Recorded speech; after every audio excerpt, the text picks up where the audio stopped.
Ada yang bertanya kepada saya, Habib ini bagaimana?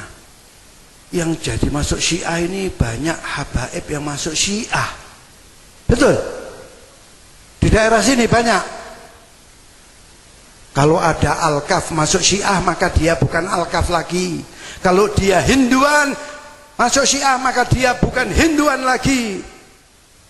Kalau ada Asgaf masuk Syiah maka dia bukan Asgaf lagi. Mengapa demikian? Mengapa bukan kami yang mengeluarkan mereka dari habaib, tapi mereka yang mengeluarkan dirinya, bukan kami yang mengeluarkan mereka.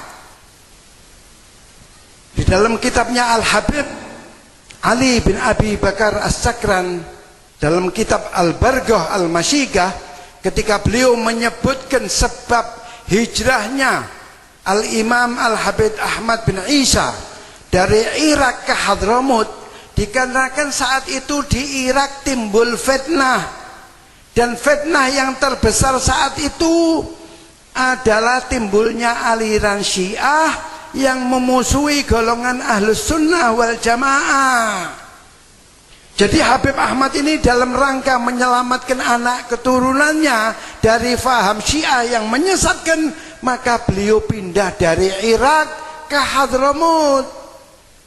Itulah sebabnya Al-Habib Ali Sahibil Maulid, Maulid Syamsud Durar, mungkin di sini dibaca Maulid Syamsud Durar, pengarangnya yaitu Habib Ali bin Muhammad bin Husain Al-Habsyi. Beliau mengatakan, syuf Alawi idza ma salak maslakal alawin ma hu alawi. Kalau ada Habib, ada Alawi, Habib tidak berjalan di jalan leluhurnya, maka dia bukan Habib. Jelasnya kalau ada Habib tidak berakidahkan Ahlus Sunnah, maka dia bukan Habib.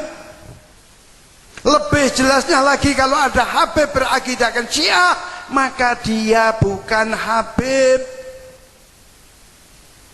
Memang konsekuensi seorang Habib yang masuk Syiah itu dia telah melepaskan kehabaibannya. Dia yang melepaskan, bukan kami yang mengeluarkan. Dengan keyakinan mereka yang menganggap Ahlus Sunnah ini fi dhalal, pernikahan yang dilakukan secara Ahlus Sunnah ini menurut Syiah tidak sah. Padahal dia lahir dari pernikahan yang menurut dia tidak sah. Berarti apa? Ma yantasib ila abi innahu walad Nuh innahu amalun ghairu salih. Lalu bagaimana kalau bukan Habib, bagaimana? Mereka adalah mantan-mantan Habib. Jangan dipanggil Habib lagi. Kalau Habib Ahmad masuk Syiah, jangan dipanggil Habib Ahmad. Panggil namanya saja. Tidak perlu dihormati. Kita Ahlus Sunnah menghormati Ahlul Bait dan turunannya, selama mereka berjalan di jalan leluhurnya, di jalan mengikuti jalanan datuknya baginda Rasulullah sallallahu alaihi wasallam. Namun apabila dia sudah menyimpang, menjatuhkan nama datuknya, maka tidak perlu lagi dihormati. Jadi kalau ada yang diusir itu, jangan Tajul Muluk saja yang diusir. Habib ini, mantan-mantan Habib ini kalau perlu diusir.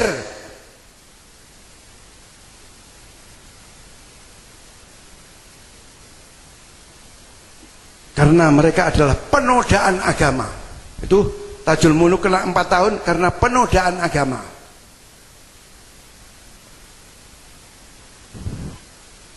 Oh, Habib mereka itu kan mencintai Ahlul Bait. Katanya Ahlus Sunnah itu hanya mencintai Abu Bakar dan Umar dan para sahabat. Orang Syiah itu kalau datang kepada umat Islam, propaganda, kampanye, dia mengatakan kami ini Syiah adalah kelompok yang mencintai Ahlul Bait. Kalau Ahlus Sunnah itu kan kelompok yang hanya mencintai Abu Bakar dan Umar, sahabat lainnya. Padahal justru kita ini Ahlus Sunnah yang mencintai Ahlul Bait. Mahabbah Ahlul Bait indana wajib. Bukan muslim dia kalau tidak cinta Ahlul Bait. Dan tidak ada yang namanya orang Islam tidak mencintai keluarga Nabi-nya, tidak ada. Bukan muslim dia.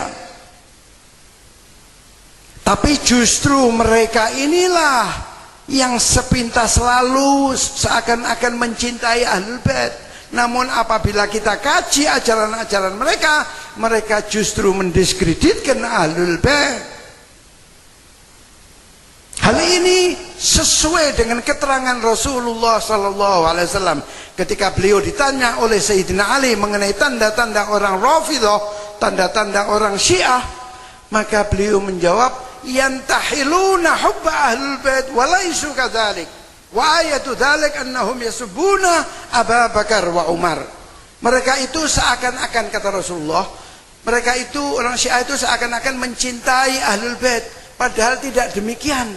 Dan tanda-tanda mereka suka mencaci maki Abu Bakar dan Umar.